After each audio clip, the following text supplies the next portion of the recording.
तो मेरा पहला जो क्वेश्चन है आपसे वो ये है कि इस वक्त जो पीएचडी का प्रोसेस है, जो स्टूडेंट इंटरेस्टेड है, पीएचडी करना चाहते हैं, उनको किन किन मराहिल से गुजरना पड़ता है और पहला स्टेप क्या है? बिस्मिल्लाहिर्रहमानिर्रहीम। बहुत ही एक बड़ा अच्छा सवाल है और बड़ा एक अहम सवाल है, और मेरे ख्याल में ये कि सवाल आपका काफ़ी है। हमारे बहुत से नौजवान हैं जो हायर एजुकेशन की तरफ आना चाहते हैं। बीएस तो अब कॉमन हो गया है, एफएससी के बाद आप किसी भी डिसिप्लिन में जो आपको अच्छा लगता है बीएस कर लेते हैं। बीएस के बाद जब आप एमएस या पीएचडी करते हैं तो किसी की गाइडलाइंस के मुताबिक, अभी चूंकि नई पॉलिसी भी आ गई है, हमारे तलबा को थोड़ी सी वो एक मुश्किल होती है, उनको पता ही नहीं होता कि आगे होना क्या है। इससे पहले कि आप लोग दाखिला लें, आपको पता होना चाहिए कि आपके साथ क्या होना है। तो मलिक साहब, बड़ा अच्छा आपने सवाल किया। तो इसमें सबसे पहले ये होता है कि एमफिल के स्टूडेंट्स में या पीएचडी के, इन दोनों ने एक टेस्ट पास करना होता है जिसका नाम है गैट, GAT, गैट।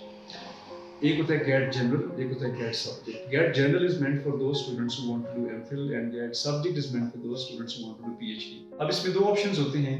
एक तो ये है कि एनटीएस के थ्रू आप ये टेस्ट पहले पास कर लें और उसका रिजल्ट आप मतलब यूनिवर्सिटी में जमा करा दें, और अगर आप एनटीएस के थ्रू पास नहीं करते तो फिर बहुत सी यूनिवर्सिटीज हैं वो ये गैट का टेस्ट सब्जेक्ट का या जनरल का ये खुद भी कंडक्ट करती है। बहुत सी यूनिवर्सिटी हैं जो अपना भी एक टेस्ट कंडक्ट करती है। जब स्टूडेंट्स उनके पास इनटेक ज्यादा आ जाती है तो स्क्रीनिंग करने का ये सिस्टम होता है, वो एक सब्जेक्ट का टेस्ट आपका ले लेते हैं। अगर आप मसलन एमफिल इंग्लिश करना चाहते हैं, एमफिल बायोलॉजी है, एमफिल आपका केमिस्ट्री है, या मैथ्स है, कोई भी सब्जेक्ट है आपका, सोशियोलॉजी है, सोशल साइंसेस में आप जाते हैं, इस्लामिक स्टडीज है, पाकिस्तान स्टडीज है, अगर स्टूडेंट ज्यादा होते हैं तो मोस्टली यही देखा गया है कि भाई टेस्ट कंडक्ट करते हैं, उस टेस्ट में एक खास परसेंटेज जो स्टूडेंट्स ले लेते हैं उनको फिर वो इंटरव्यू के लिए कॉल कर देते हैं। अच्छा, ये जो पूरा प्रोसेस है सर, ये पूरा प्रोसेस एमफिल और पीएचडी दोनों पे अप्लाई होता है। लेकिन बहुत सी यूनिवर्सिटी ऐसी हैं जो स्टूडेंट्स का एंट्रेंस टेस्ट लेती हैं सब्जेक्ट का, apart from that get general for MPhil और get subject for PhD students।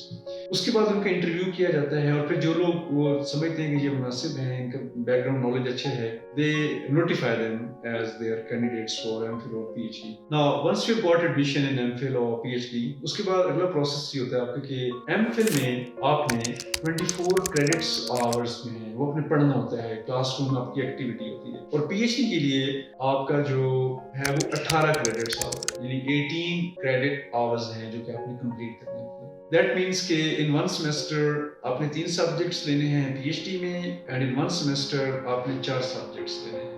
इस तरह से आपने 8 सब्जेक्ट्स अगर आप एमफिल के पढ़ेंगे तो वो 24 क्रेडिट आवर्स हो जाएंगे, और पीएचडी के पढ़ेंगे तो वो आपके बन जाएंगे 18 क्रेडिट आवर्स। अच्छा, बहुत से स्टूडेंट्स का एक मसला होता है कि what is a credit hour. Credit hour ये होता है कि आपने एक सब्जेक्ट एक हफ्ते में कितने घंटे पढ़ना है।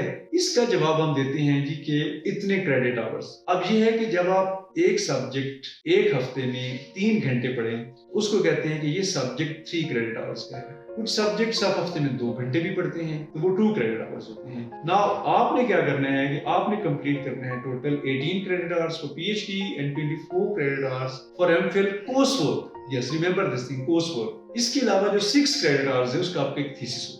अब आपने 2 सेमेस्टर्स कंप्लीट कर लिया, आपका साल मुकम्मल हो गया। कुछ स्टूडेंट्स होते हैं उनके एक सब्जेक्ट रह जाता है, उनको यूनिवर्सिटी फिर टाइम देती है कि वो दोबारा कोर्स को उठाएं और पूरा उन्होंने पढ़ना है, यानी सप्लीमेंट्री या इंप्रूवमेंट। ये नहीं है कि आप एग्जाम के दिनों में आगे एग्जाम दे दें। अगेन आपकी अटेंडेंस की खास 70, 75, 80% जो यूनिवर्सिटी की या ईटीसी की प्रेस्क्राइब्ड अटेंडेंस होगी वो आपने पूरी करनी होगी। इसके लिए जो टाइम लाइन्स हैं, आपने अभी जो राइट नाउ जो एचईसी की टाइम लाइन्स हैं, वो पंजाब एचईसी हो या वो सिंध की एचईसी हो, पाकिस्तान पूरे में जो रूल है वो ये है कि आपने अपना एमफिल डेट ऑफ एनरोलमेंट से स्टार्ट करके डेट ऑफ डिफेंस तक 4 साल पूरे होने चाहिए। अगर 4 साल और 1 दिन हो जाएगा तो इसके लिए कहते हैं कि आपकी एक बार आ गई है टाइम की, अब आप उससे आगे चले गए हैं, लिहाजा आपकी डिग्री खत्म हो जाती है क्योंकि आपने टाइम ज्यादा ले लिया है। और पीएचडी स्टूडेंट्स के लिए ये टाइम 8 साल का है कि उन्हें 8 साल कंप्लीट करने हैं। अभी मैं आगे चल के बताता हूँ कि ऐसा क्यों है।